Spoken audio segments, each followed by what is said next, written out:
पाकिस्तान के असली दुश्मन और जंगी जुनून में मुब्तला भारत को अमरीकी कंपनियां 2007 से अब तक 21 अरब डॉलर के हथियार फरोख्त कर चुकी हैं और भारत दुनिया के मुख्तलिफ ममालिक से मज़ीद हथियार ख़रीदने की भी कोशिशों में मुसलसल मसरूफ़ है। और यही वजह है कि एक तवील अरसे से अमरीका भारत पर हसास मालूमात के तबादले के लिए मुसलसल दबाव डाल रहा था और इसी के नतीजे में अमरीका भारत के साथ अब तक के सबसे ख़तरनाक समझे जाने वाले मुआहदे पर दस्तखत करवाने में कामयाब हो गया है, जिसे basic exchange and cooperation agreement यानी BECA का नाम दिया गया है। इस मुआहदे के नतीजे में भारत को अमेरिका के फौजी सैटेलाइट्स और टोपोग्राफिकल इमेज जैसी जदीद टेक्नोलॉजीज तक रसाई हासिल हो जाएगी और ये मुआहदा इन दोनों मुल्कों के लिए इसलिए भी इंतहाई ज़रूरी था कि अमेरिका और चीन के दरमियान तजारती जंग शुरू होने के बाद से मुख्तलिफ सफारती महाजों पर कशीदगी में मुसलसल इजाफा हुआ है। अमेरिका की जानिब से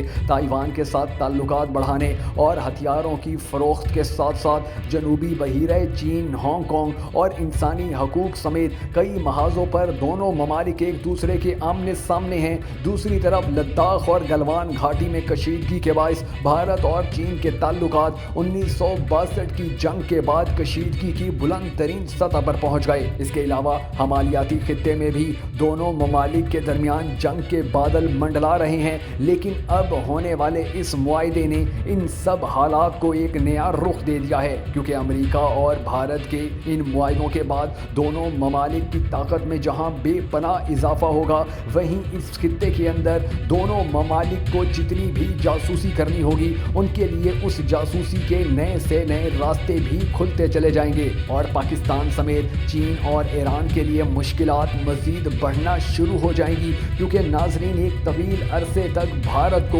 इस खित्ते का चौधरी बनाने के लिए अमेरिका ने खरबों डॉलर खर्च किए हैं और वो अपनी इतनी बड़ी इन्वेस्टमेंट को किसी भी तरह ज़ाया नहीं होने देगा। इसीलिए वो आए रोज़ भारत के साथ नए से नए मुआहदे कर रहा है और इस ख़तरनाक तरीन मुआहदे यानी basic exchange and cooperation agreement के बाद इन दोनों ममालिक ने अब आए रोज़ पाकिस्तान और चीन समेत ईरान को भी धमकाना और मुख्तलिफ किस्म के हमलों के ज़रिए इन ममालिक को कमज़ोर करने की कोशिशों में भी तेज़ी लाना शुरू कर देनी है। क्योंकि अगर पूरी दुनिया में इसी तरह अमन रहा और पाकिस्तान समेत चीन भी तरक्की की नई से नई मनाजिल तय करता गया, तो आने वाले वक्त में ना तो खित्ते में भारत की कोई औकात रहेगी और ना ही अमेरिका की बात सुनने वाला कोई भी मुल्क बाकी बचेगा, क्योंकि फिर सारे ममालिक चीन की तरफ भाग पड़ेंगे और चीन वो मुल्क है कि जो पूरी दुनिया के ममालिक को ना सिर्फ तजारत करने के रास्ते दे रहा है, बल्कि उनकी बेरोज़गार आवाम को रोज़गार देने के ऐसे ऐसे मौके भी पहुंचा रहा है कि जिसके बाद कोई भी मुल्क अपने बेरोज़गार नौजवानों को रोज़गार फराहम करवाने के लिए